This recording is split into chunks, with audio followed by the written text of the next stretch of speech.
ada berdasarkan hubungan antara kata dan maknanya. Terdapat dua macam, yaitu makna leksikal dan makna gramatikal. 1. Makna leksikal.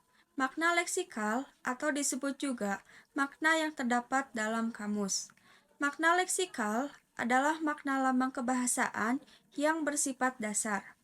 Makna jenis ini merujuk pada arti sebenarnya dari suatu bentuk kebahasaan yang dapat berdiri sendiri tanpa melihat konteks. Contoh, kuda merupakan sejenis binatang berkaki empat yang digunakan sebagai alat transportasi. Air merupakan sejenis barang cair yang biasa digunakan untuk keperluan sehari-hari. Mandi merupakan kegiatan membersihkan tubuh dengan air dan sabun. 2. Makna gramatikal. Makna gramatikal merupakan makna yang muncul akibat dari adanya proses gramatikal atau proses tata bahasa. Proses gramatikal antara lain: A. Proses pengimbuhan. Proses ini dilakukan dengan cara memberikan imbuhan ke dalam sebuah kata yang nantinya akan membentuk kata itu berubah, begitupun dengan maknanya. Contoh, imbuhan ber ditambah baju jadi berbaju, maka akan melahirkan makna gramatikal mengenakan atau memakai baju. Proses pengulangan.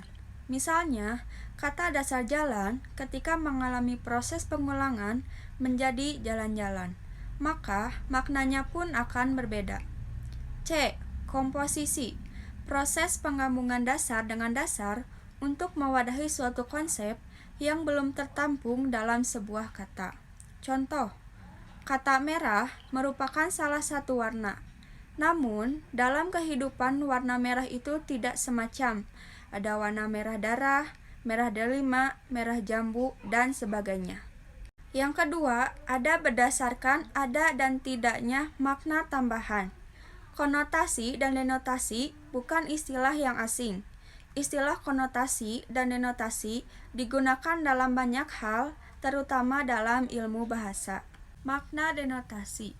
Menurut KBBI, denotasi adalah makna kata atau kelompok kata yang didasarkan atas penunjukan yang lugas pada sesuatu di luar bahasa atau yang didasarkan atas konvensi atau bersifat objektif. Menurut Tinar Buko, denotasi adalah tingkat pertandaan yang menjelaskan hubungan penanda dan petanda pada realitas, menghasilkan makna eksplisit, langsung, dan pasti. Menurut Wijaya, denotasi adalah keseluruhan komponen makna yang dimiliki oleh sebuah kata. Menurut Ilyas, denotasi adalah makna yang menjurus pada rasa keindahan atau emotif.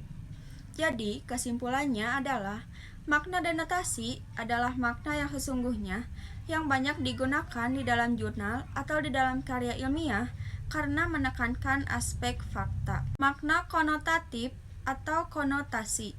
Menurut Winaja dan Rohmandi, yang dimaksud konotatif adalah makna kata berdasarkan nilai emotif, yaitu bernuansa halus dan kasar. Menurut Ilyas, makna konotatif adalah makna kata yang tidak sesungguhnya. Menurut Tarigan, makna konotasi adalah pancaran impresi-impresi yang tidak dapat dirasa dan tidak dapat dinyatakan secara jelas yang mengelilinginya.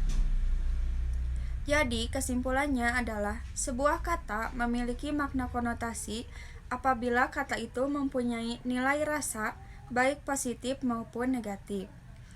Makna konotasi ini dibagi menjadi dua jenis, yaitu konotatif positif dan konotatif negatif.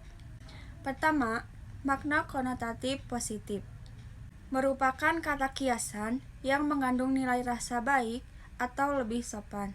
Contoh, Dewi adalah bunga desa di kampung halamannya. Berarti, Dewi adalah gadis cantik di kampung halamannya. Aku sangat bangga memiliki teman yang sangat rendah hati. Maksudnya adalah, aku sangat bangga memiliki teman yang tidak sombong.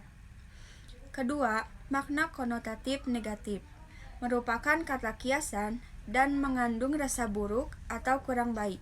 Contoh, dulu Bimo berteman dengan orang yang panjang tangan atau dengan artian suka mencuri. Penjara itu dipenuhi oleh tikus kantor yang dimaksudkan adalah para koruptor. Selanjutnya ada fungsi makna denotasi dan konotasi.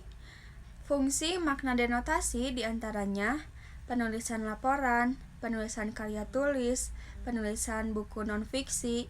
Dalam makna denotasi, menyampaikan makna aslinya sehingga menjadikan pembaca memahami isinya dan tidak menimbulkan multitafsir antar membaca.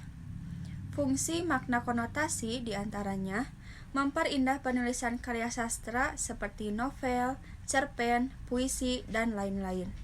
Bermakna kiasan, memperluas kata, perluasan makna sehingga menjadikan si pembaca untuk jeli mengartikan makna konotasi, karena pada dasarnya tidak sesuai dengan makna asalnya. Contoh dari makna denotasi dan makna konotasi. Makna denotasi. Akar pohon ini dapat dibuat obat. Akar di sini dapat diartikan sebagai bagian tumbuhan yang tertanam. Dahan pohon mangga itu dipenuhi benalu. Benalu di sini diartikan tumbuhan yang menumpang pada tanaman lain dan merugikan. Ayah menghadiahi adik boneka yang lucu. Boneka di sini diartikan tiruan anak untuk permainan. Nah, konotasi. Carilah akar permasalahan itu. Akar di sini dapat diartikan asal mula dari sebuah permasalahan. Ia hanya menjadi benalu dalam keluarganya. Benalu di sini dapat diartikan orang yang kehadirannya tak memberi manfaat. Sumatera Timur adalah salah satu negara kolonial pada masa lalu. Boneka di sini dapat diartikan hanya menjadi mainan negara lain saja. Untuk yang terakhir, berdasarkan aspek semantis peristilahan, dibagi menjadi dua, yaitu makna ambigu dan makna polisemi.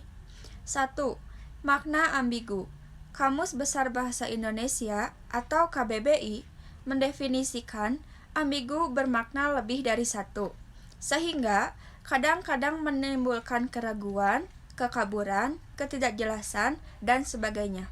Jadi dapat dikatakan bermakna ganda.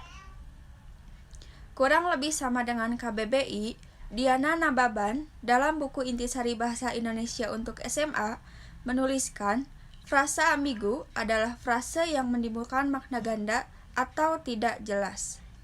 Contoh, lukisan ayah dipajang di ruang tamu. Bisa dibaca secara detail, maka frasa lukisan ayah bisa memiliki makna ganda sebagai berikut. A. Lukisan milik ayah. B. Lukisan mengenai diri ayah. C. Lukisan buatan ayah. 2. Makna polisemi. Menurut etimologi, kata polisemi berasal dari dua suku kata, yaitu poli dan sema. Kata poli memiliki arti banyak, sedangkan sema berarti tanda. Sehingga dapat disimpulkan bahwa kata polisemi adalah sebuah kata yang memiliki lebih dari satu makna. Menurut Keraf, mengemukakan bahwa ada dua cara untuk menetapkan suatu kata tersebut merupakan polisemi atau tidak, yaitu pertama, menetapkan kata tersebut berdasarkan etimologi atau historisnya. Kedua, mengetahui prinsip perluasan makna yang terjadi dari makna dasar kata tersebut. Contoh, raja. Gelar Raja Dangdut diberikan kepada penyanyi kawakan oleh Rhoma Irama. Hampir semua binatang yang hidup di hutan takut pada singa si raja. Kepala. Saat berdoa, biasanya orang menundukkan kepala. Meski umurnya sudah matang, namun Dion masih belum mau menikah karena dia belum siap menjadi kepala rumah tangga.